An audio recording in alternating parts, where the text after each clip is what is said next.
사도신경 신앙 고백하심으로 8월 30일 금요일 새벽 예배를 살아계신 하나님 앞에 올려드립니다. 나는 전능하신 아버지 하나님 천지의 창조주를 믿습니다.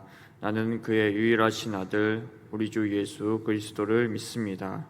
그는 성령으로 잉태되어 동정녀 마리아에게서 나시고 본디오 빌라도에게 고난을 받아 십자가에 못 박혀 죽으시고 장사된 지 사흘 만에 죽은 자 가운데서 다시 살아나셨으며 하늘에 오르시어 전능하신 아버지 하나님 우편에 앉아 계시다가 거기로부터 살아있는 자와 죽은 자를 심판하러 오십니다. 나는 성령을 믿으며 거룩한 공교회와 성도의 교제와 죄를 용서받는 것과 몸의 부활과 영생을 믿습니다. 아멘. 찬송가 321장 날 대속하신 예수께 찬송하시겠습니다. 찬송가 321장입니다.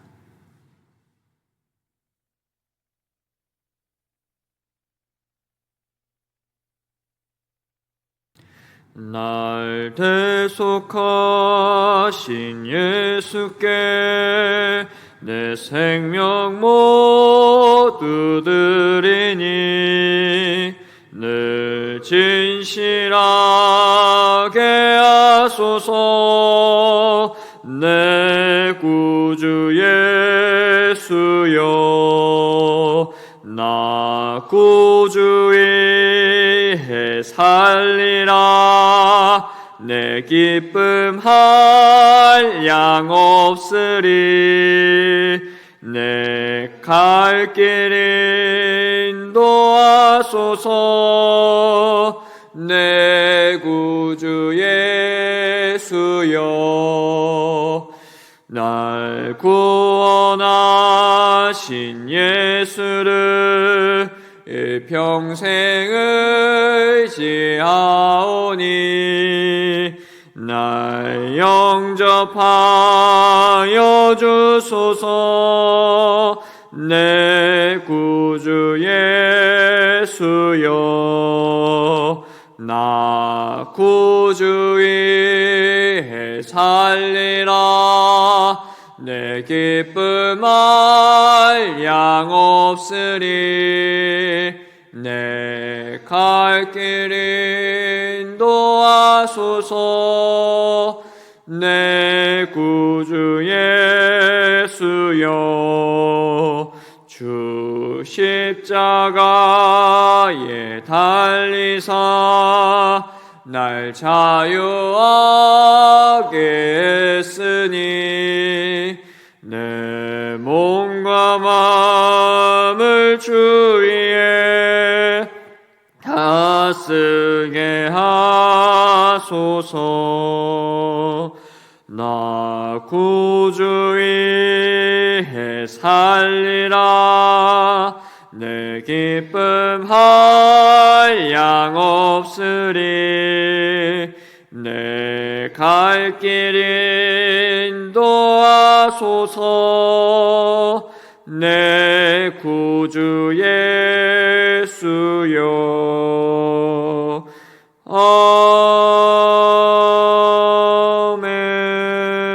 아멘. 오늘 우리에게 주시는 말씀은 신명기 17장 1절에서 20절까지 말씀입니다.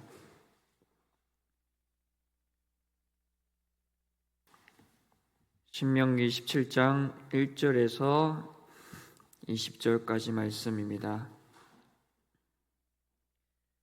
1절 말씀부터 함께 봉독하도록 하겠습니다. 흠이나 악질이 있는 소와 양은 아무것도 내 하나님 여호와께 드리지 말지니 이는 내 하나님 여호와께 가증한 것이 됨이니라.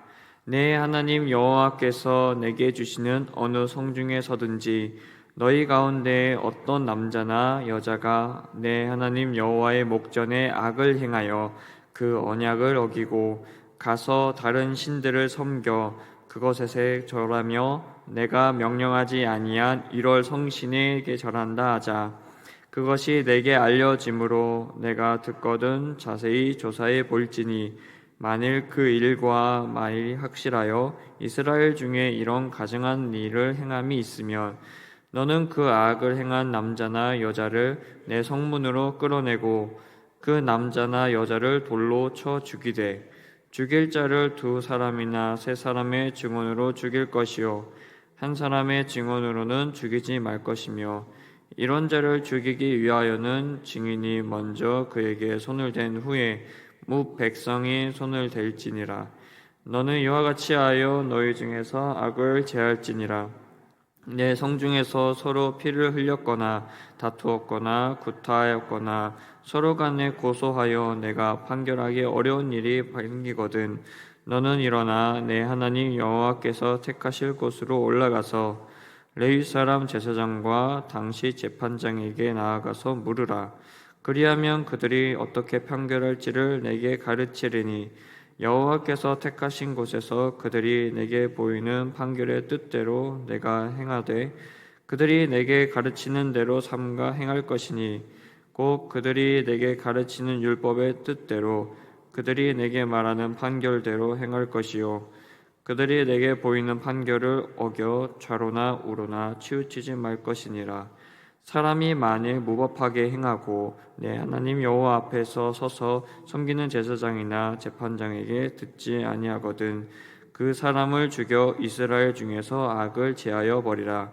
그리하면 온 백성이 듣고 두려워하여 다시는 무법하게 행하지 아니하리라.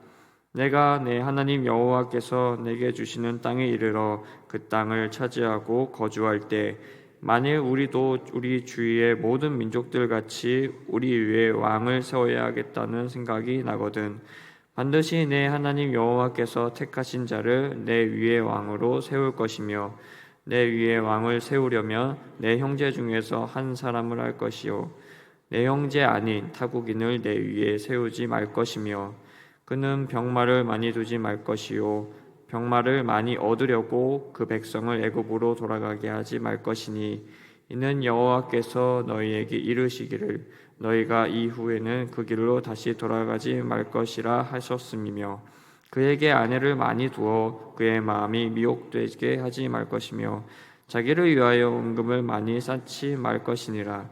그가 왕위에 오르거든 이 율법서의 등사본을 레위 사람 제사장 앞에서 책에 기록하여 평생에 자기 옆에 두고 읽어 그 하나님 여호와 경외하기를 배우며 이 율법의 모든 말과 이 규례를 지켜 행할 것이라.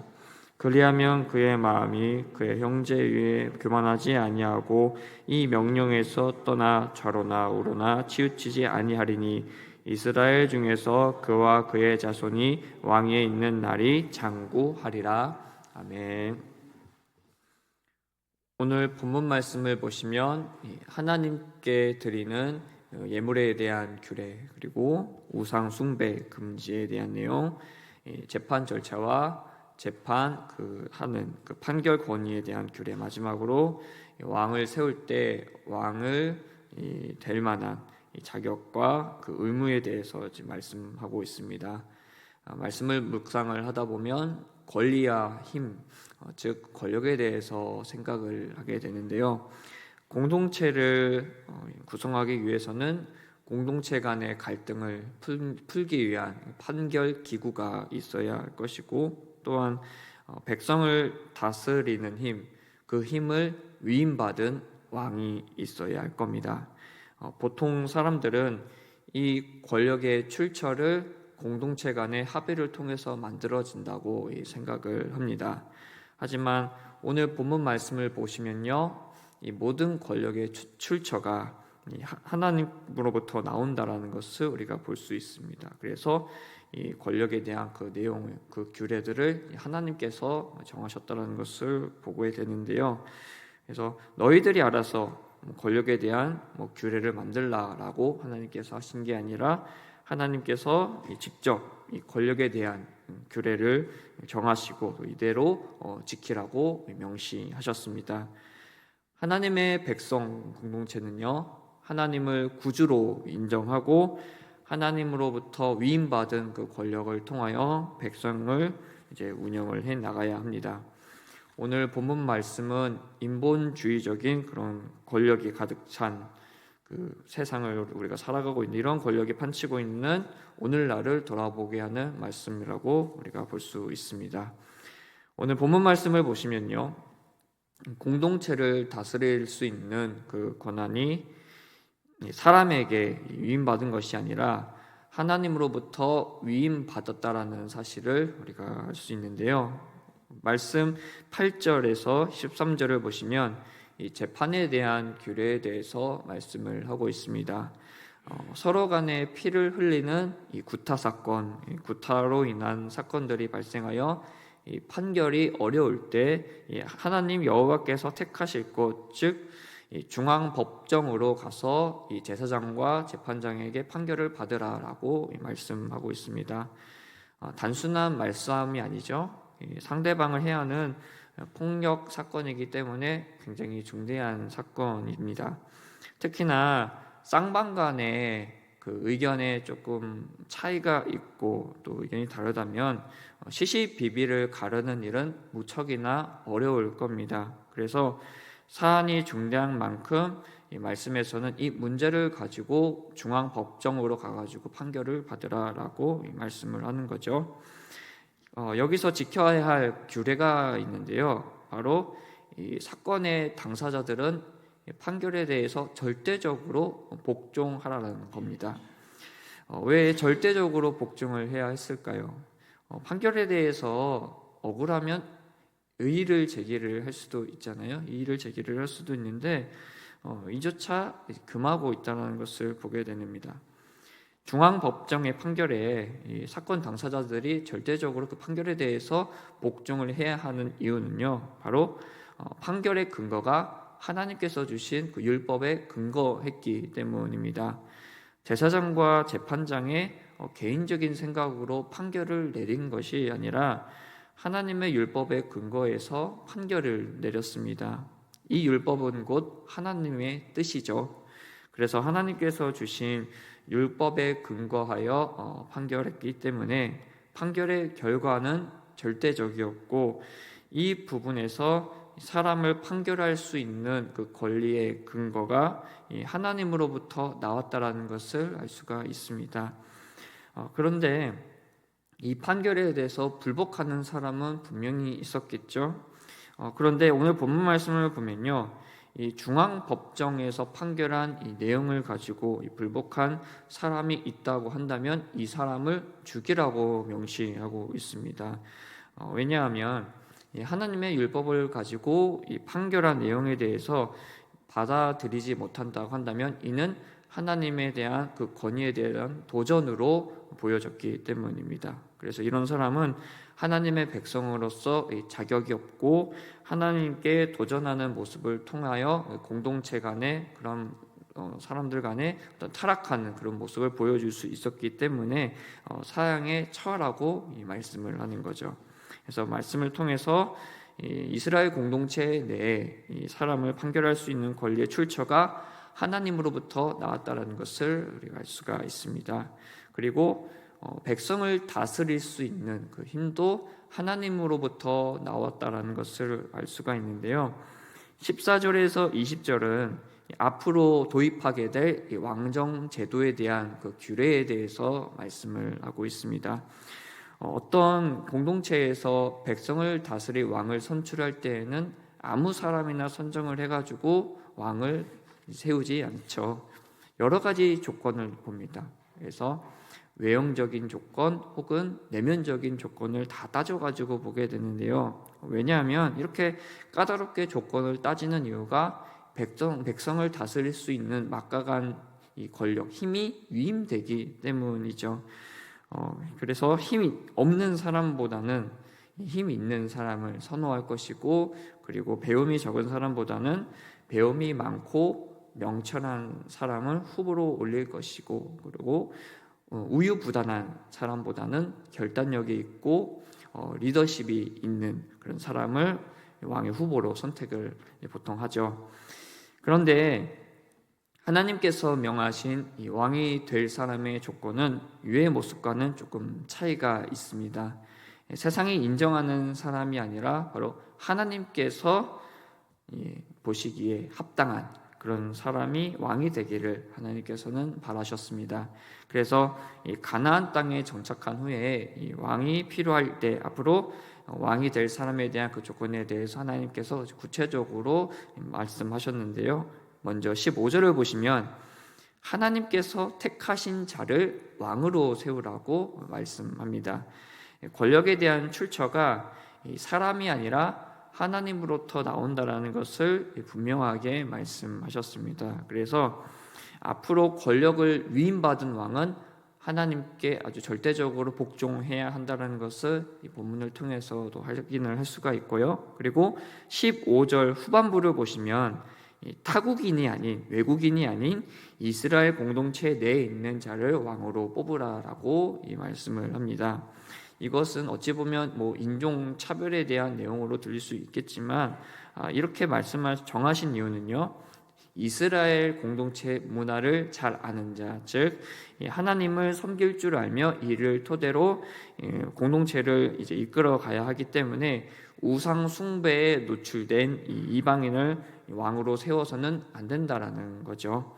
그리고 16절, 17절에서는 왕이 되고 나서 하지 말아야 할 그 금기 사항에 대해서 말씀을 하고 있는데요. 16절을 보면요. 병마를 많이 두지 말고 병마를 많이 얻으려고 애굽에 이제 돌아가지 말라고 이 말씀을 합니다. 병마, 이것은 강력한 군사력의 기준이 되죠. 그래서 즉 군사력을 의지하지 말라라는 말씀입니다. 하나님께서 세우신 왕은 하나님을 의지를 해야지 자기의 어떤 군사력을 의지해 가지고 나라를 다스려서는 결코 안 된다라는 거죠. 그리고 17절을 보면 아내를 많이 두어 마음이 미혹되게 하지 말고 또한 자기를 위하여 부를 축적하지 말라고 말씀을 합니다. 하나님께서 왕을 세우시고 그에게 권력을 위임하신 이유는요. 하나님을 잘 섬기고 이를 통하여 백성을 잘 섬기라는 뜻에서 하나님께서 권력을 위임하신 것이지 어떤 자신의 쾌락을 누리고 그리고 자신의 욕심을 채우기 위해서 권력을 위임받은 게 아니잖아요. 그래서 이러한 것들로부터 좀 조심하라는 뜻에서 하나님께서 이에 대한 많은 그런 사항들을 말씀하신 것이죠. 그리고 18절, 19절을 보시면 위에 16절, 17절에서는 왕이 되고 나서 하지 말아야 할 그 내용을 말씀을 했다면 18절, 19절에서는 왕이 되고 나서 계속적으로 지켜야 할 그런 모습에 대해서 말씀을 하고 있습니다. 그래서 먼저는 왕은요 율법서의 사본을 만들어야 합니다. 그리고 이 율법서를 평생에 자기 가까이에 두고 이것을 읽고 율법서를 통해서 하나님 경외하기를 배우고 율법의 모든 말과 규례를 지키고 행해야 한다라고 분명히 말씀하고 있습니다. 왕의 통치 기반이 인간적인 생각이 아니라 자기 생각이 아니라 그리고 이 세상의 힘이 아니라 하나님을 왕으로 모시며 이 하나님의 말씀에 근거하여 백성을 다스려야 한다라는 것을 이 말씀을 통해서 알 수가 있습니다. 그래서 이렇게 규례를 잘 지키는 왕은 20절에서 이스라엘 중에서 그와 그의 자손이 왕위에 있는 날이 장구할 것이다 라는 어떤 복을 받을 수 있다라고 분명히 말씀을 하신 거죠.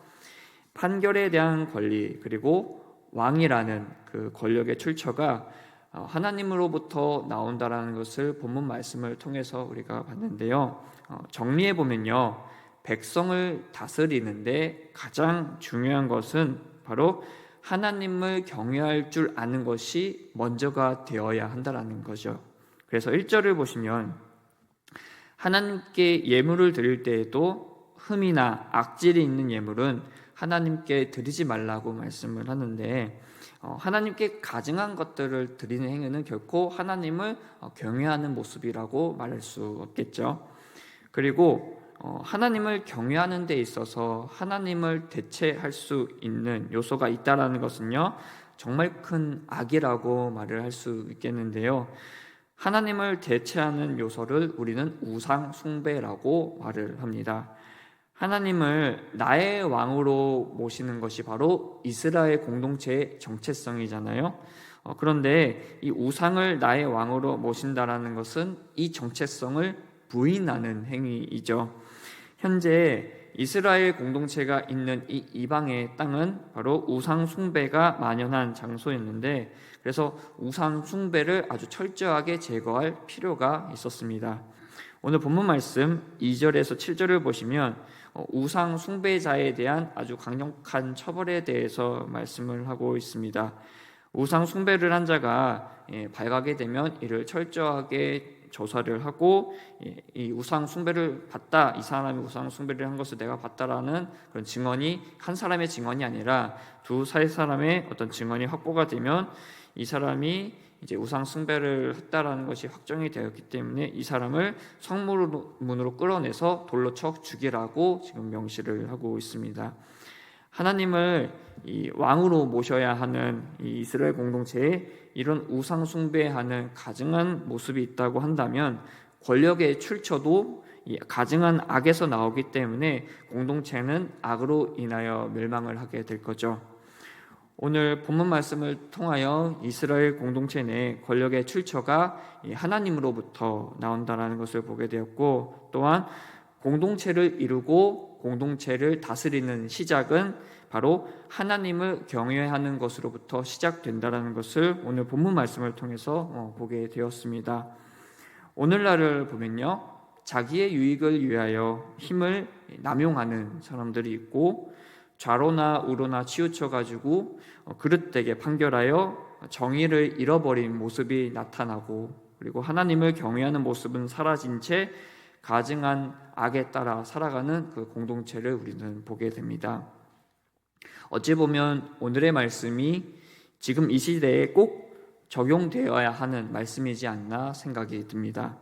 지금 이 시대가 바로 하나님을 경외해야 할 줄 알아야 하고요, 이렇게 하나님을 경외하는 공동체에 하나님을 잘 섬기며 공동체를 잘 다스리는 리더, 위정자가 나와야 할 것이고, 이런 사회가, 이런 나라가 정의와 공의가 세워지게 되고요, 이를 통하여 하나님께서 복 주시는 나라로 성장하게 될 겁니다. 이런 나라를 꿈꾼다면 예수님 믿는 우리가 먼저 하나님을 경외할 줄 알며 하나님의 말씀을 가까이 하며 실천하는 모습이 있어야겠죠. 이런 하나님께서 기뻐하시는 사회, 나라를 소망하며 오늘 하루도 하나님을 경외하기를 힘쓰며 말씀 안에서 살아가는 저와 우리 성도님 여러분들이 되시기를 예수님의 이름으로 간절히 소망합니다. 기도하겠습니다. 할렐루야. 은혜가 풍성하신 하나님 아버지, 오늘 말씀을 통하여 정말 세상을 다스리고 세상을 판결할 수 있는 모든 권리와 힘, 그 권력의 출처가 하나님으로부터 나온다는 것을 보게 되었습니다. 하나님 아버지, 정말 공동체를 다스리고 공동체를 이루는 그 시작은 어떤 사람의 그런 힘이 아니라 하나님을 경외할 줄 아는 그러한 자세로부터 시작된다는 것을 보게 되었는데, 우리가 먼저 하나님을 경외할 줄 알며 항상 말씀 가운데 바로 서며 정말 하나님께서 원하시는 그런 아름다운 사회와 나라를 만드는 데 앞장서는 우리의 모습이 될 수 있도록 아버지 함께하여 주옵소서. 정말 하나님 경외하기를 멀리하며 정말 자신의 유익을 위하여 힘을 내세우고, 또한 정말 그릇되게 판결하며 정말 악을 따르는 이 안타까운 이러한 오늘날의 모습을 주님 불쌍히 여겨주셔서 정말 회개함으로 돌이켜서 정말 하나님을 경외하며 하나님의 그 말씀을 기준으로 세상을 다스리고 공동체를 이루며 정말 하나님께서 기뻐하시는 나라로 변화될 수 있도록 이 나라 가운데 하나님 함께하여 주시고 은혜 베풀어 주옵소서. 오늘 하루도 나의 생각과 어떤 세상의 힘으로 살아가는 것이 아니라 하나님의 그런 말씀에 따라 순종하며 말씀의 능력을 힘입어 힘있는 삶, 승리하는 삶을 살아가는 복된 오늘 하루 될 수 있도록 은혜 베풀어 주옵소서. 감사합니다. 사랑이 많으신 예수님의 이름으로 간절히 기도드렸습니다. 아멘. 하늘에 계신 우리의 아버지, 아버지의 이름을 거룩하게 하시며 아버지의 나라가 오게 하시며 아버지의 뜻이 하늘에서와 같이 땅에서도 이루어지게 하소서. 오늘 우리에게 일용할 양식을 주시고 우리가 우리에게 잘못한 사람을 용서하여 준 것 같이 우리 죄를 용서하여 주시고 우리를 시험에 빠지지 않게 하시고 악에서 구하소서. 나라와 권능과 영광이 영원히 아버지의 것입니다. 아멘. 오늘은 금요일입니다. 각 가정을 위해서 기도해 주시고요.